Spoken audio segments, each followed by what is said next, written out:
നമസ്കാരം, ഞാൻ Rajani Abhilash. KPCC president advocate Sunny Joseph MLA-യും സഹഭാരവാഹികളും സ്ഥാനമേറ്റെങ്കിലും നേതൃസ്ഥാനവുമായി ബന്ധപ്പെട്ട പ്രശ്നങ്ങൾക്ക് കോൺഗ്രസിൽ ഒരു തരത്തിലും പരിഹാരമായിട്ടില്ല. കോൺഗ്രസിൽ നേതൃമാറ്റം സംബന്ധിച്ച ചർച്ചകളെ നടന്നിട്ടില്ല എന്ന് സുധാകരൻ അടിവരയിട്ട് പറഞ്ഞതിന് പിന്നാലെയാണ് സണ്ണി ജോസഫ് എത്തിയത്.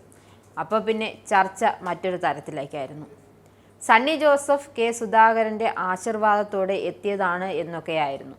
എന്തായാലും പശുവും ചത്തു, തൈരിൽ പുളിയും പോയി. എങ്കിലും കസേരയിൽ നിന്നും ചവിട്ടി പുറത്തിട്ടതിൻ്റെ പരിഭവം ഇതുവരെയും സുധാകരന് തീർന്നിട്ടില്ല.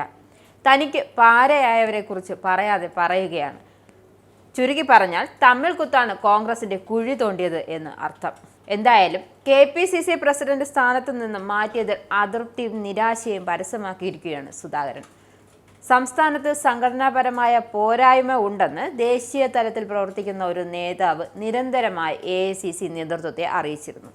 അപ്പോൾ സുധാകരനെ പാര എത്തിയത് അങ്ങനെയാണ്. അതുകൊണ്ടാണ് ഡൽഹിയിലെ യോഗത്തിൽ നിന്നും പോകുന്നതിൽ അർത്ഥമില്ല എന്ന് മനസ്സിലായതുകൊണ്ട് യോഗത്തിന് പോകാതിരുന്നത്. തന്നെ മാറ്റാൻ പാർട്ടിക്കുള്ളിൽ ശ്രമം നടന്നിരുന്നുവെന്നും തനിക്ക് കിട്ടുന്ന വിവരങ്ങൾ അങ്ങനെയായിരുന്നു എന്നാണ് സുധാകരൻ ഇപ്പോൾ തുറന്നു പറഞ്ഞിരിക്കുന്നത്. എന്തായാലും അതൊരു വിഷയമാക്കാൻ ആഗ്രഹിക്കുന്നില്ല എന്ന് പോലും. സ്വാർത്ഥ താല്പര്യമുള്ള ചില നേതാക്കളാണ് തന്നെ മാറ്റിയതിന് പിന്നിലെന്ന് വിശ്വസിക്കുന്നു. വ്യക്തിപരമായ ചില ലക്ഷ്യങ്ങളുടെ നീക്കമാണിതെന്നാണ് സുധാകരൻ ഇപ്പോൾ പറയുന്നത്. നിരാശ മറച്ചു വെക്കേണ്ട കാര്യമില്ലെന്നും പറയുന്നുണ്ട്. പറയേണ്ട കാര്യങ്ങൾ നേരത്തെ തന്നെ പ്രധാന നേതാക്കളെ അറിയിച്ചിരുന്നു. തിരഞ്ഞെടുപ്പ് അടുത്തിരിക്കെ കേരളത്തിൻ്റെ ചുമതല തനിക്ക് ലഭിക്കുമെന്നാണ് സൂചന. അങ്ങനെയാണെങ്കിൽ ചുമതല ഏറ്റെടുക്കും. അങ്ങനെയെങ്കിലും പാർട്ടിയിൽ വലിയൊരു പൊളിച്ചെഴുത്ത് നടത്തുമെന്നാണ് പ്രതീക്ഷയെന്നും സുധാകരൻ വ്യക്തമാക്കുന്നുണ്ട്. തന്നെ മാറ്റിയതിൽ അണികൾക്കിടയിൽ കടുത്ത അമർഷമുണ്ട്. എന്തായാലും വരാൻ പോകുന്ന തിരഞ്ഞെടുപ്പാണ് തൻ്റെ ലക്ഷ്യം. എന്തുകൊണ്ടായിരിക്കും ഇങ്ങനെ ഒരു തീരുമാനത്തിലേക്ക് എത്തിയതെന്ന് തനിക്കറിയില്ല എന്ന്, അതായത് തന്നെ എടുത്ത് പുറത്തിട്ടത് എന്താണെന്ന് അറിയില്ല എന്നാണ്.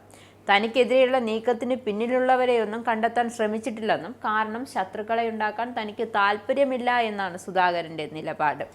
അങ്ങനെ ശത്രുത വരേണ്ട ഒരു പാർട്ടിയല്ല കോൺഗ്രസ്. പരമാവധി ശത്രുതയൊക്കെ ഒഴിവാക്കി സ്നേഹത്തോടെ പോകേണ്ട സംഘടനയാണ് ഇതെന്നും എങ്കിലേ കോൺഗ്രസിന് വിജയസാധ്യതയുള്ളൂ എന്നും സുധാകരൻ പറയുന്നു.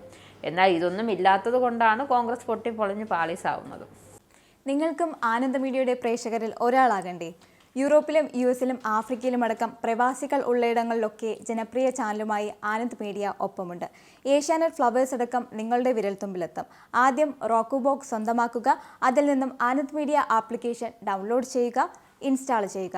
എന്നിട്ട് 02085866511 എന്ന നമ്പറിൽ ഞങ്ങളുടെ കസ്റ്റമർ കെയറിൽ ബന്ധപ്പെടുക. അല്ലെങ്കിൽ +91 735 660 3747 എന്ന നമ്പറിൽ വാട്സപ്പ് ചെയ്യുക. ആനന്ദ് മീഡിയയുടെ സേവനങ്ങൾ സ്വന്തമാക്കുക.